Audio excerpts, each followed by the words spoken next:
Good morning, all of my miners. How are you all doing out there? I hope you're all doing well and fantastic. Wherever you guys are, good morning. Today on the Good Morning Miners update, guys, I'm going to go over two topics.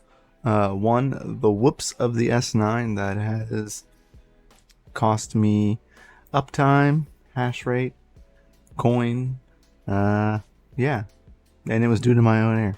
Don't worry, the S9's fine. We'll talk more about that. Also, as well, our boy Vega has got a full guide out. If you have a C1100, which is a FPGA from Xilinx, he has a full-on guide of how to get that up and running on Radiant RXD. So there is it, and of course the bitstream is out and has been out for some things, but that does mean that it is one step closer to seeing it live on the E300s. You'll probably see it first on the 33 variant, the VUP33 variant of the E300, but then soon after that we'll see it on the big boy. So let's dive on into this one, shall we? So here we are on our boy Serpent Tech.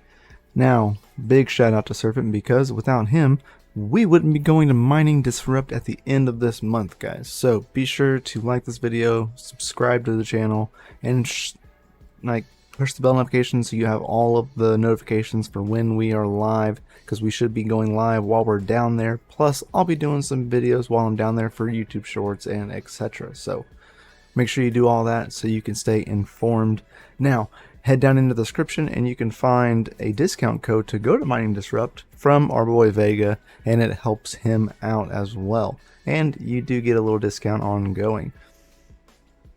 You'll also find his channel down in the description below to subscribe to and hit that bell so that way you can get all of the goodies.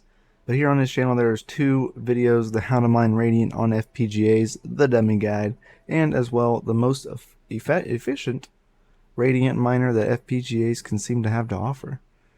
Alright, so he has the full guide. I'm gonna make sure it's muted. It is not muted, but there we go. So he's got a full, goes over the talking points of how efficient that it currently is mining Radiant. He's seeing about 3.26 to 2.82 gigahashes on here for mining. I think he even went over profits. Maybe not. I thought he did. But the link for that is down below. But then there is a full-on guide if you want to set up, if you want to go over the full guide of how to set this up and get it running. That means he has a full list of steps to get it running. You know, you need to make sure you have Nextj tag installed. I'm not sure you need TDI drivers, the FTDI drivers, via the C1100, but if you do have a BCU and also want to install FTDI drivers and on older Ubuntu, I do have a video for that, so you can check that out down below as well, and you can kind of see how to install that on older software. It is basically the same on newer gen software, but it does look a lot prettier and things run a lot smoother.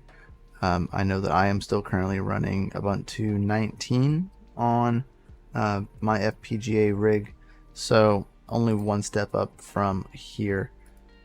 And he is running, looks like Jam and Jelly, so Ubuntu 22 maybe. So, but he does have a full-on guide how to get it up and running on a C1100, and I do say it is pretty out-freaking-standing efficient, right? For what it is. So about 3 gigahashes on it. Now I know we can get around 2 currently, two gigahashes on a Force Kitten. So that means that theoretically an E300 VU 33P should get 6 gigahashes. That's only running 3 out of the 4 cores, so after all 4 cores are active, it would be hitting around, it's like 7.98 gigahashes in total, because 3 Forest Kittens, the VU33P chips, and after all 4 cores, it's like 2.6667 whatever gigahashes. So just timesing that by 3 gets you your equal. Now, if that's gonna be for around like anywhere from 3 to 500, I think, watts, if I'm not mistaken. Now, this is running a whole heck of a lot less watts than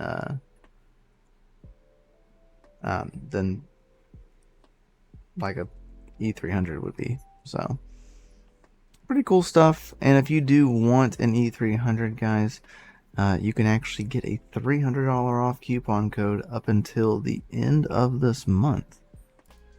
And that is over here on Osprey Electronics. You can find this down below. And using the code Mykel33 SPE, all caps on all of the letters, you can get $300 off one of these. So that effectively makes it cheaper than $3,000.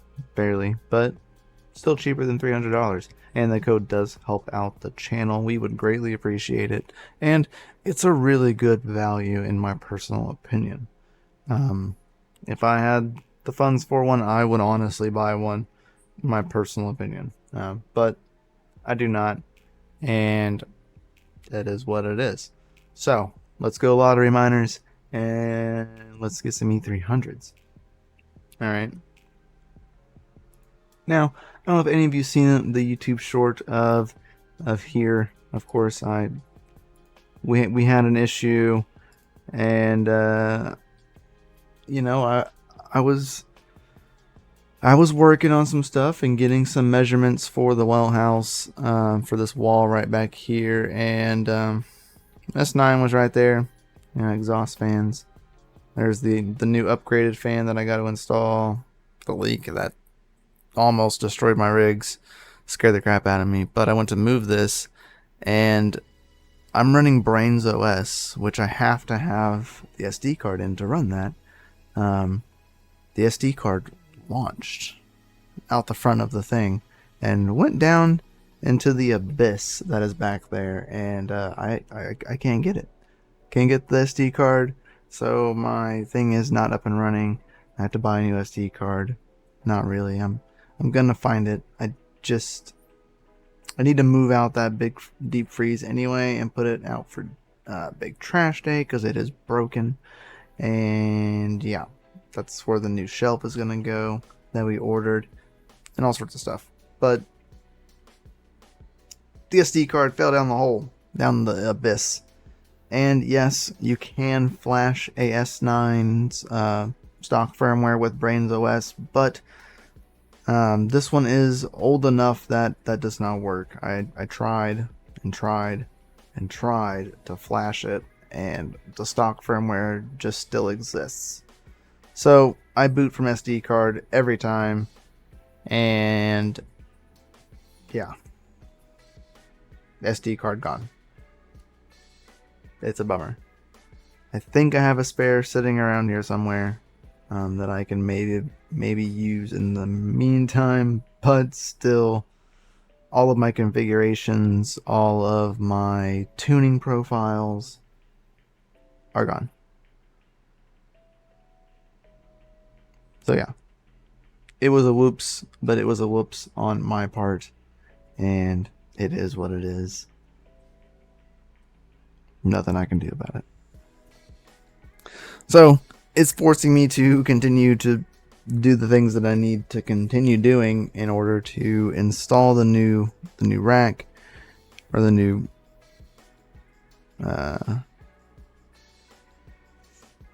shelving unit and things like that. So it was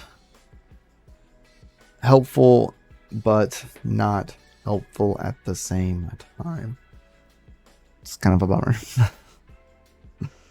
Like, I heard it too, and I was like, what was that noise? I thought it was like electricity or something, and but I had it off on that one at the time. So I was like, why is it making that noise? And then like I thought about it, and like I moved a cable across the wire grating, and then it clicked.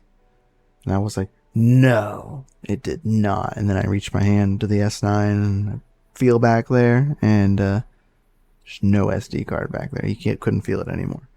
And I was like, well, now we know what the noise was. So yeah, is what it is. We'll just have to fix it.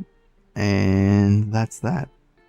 But it's not broken. I just have to put a new SD card in it to run the operating system, because I'm running Brains OS instead of stock S9 firmware. That way I can get lower wattages and higher performance of the hash boards with my tune that I've been running for quite some time. Well, since I got it. I tested it out on some S9s that we were using at the facility, see if I can get those up and working, and I found that I really liked that tuning setup.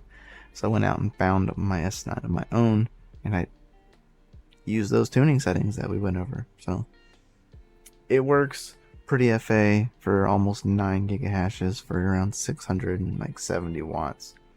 That's FA in my book. But we'll catch you on the flip side, guys. I hope you keep your hash rates up. Hope you keep your watts down low.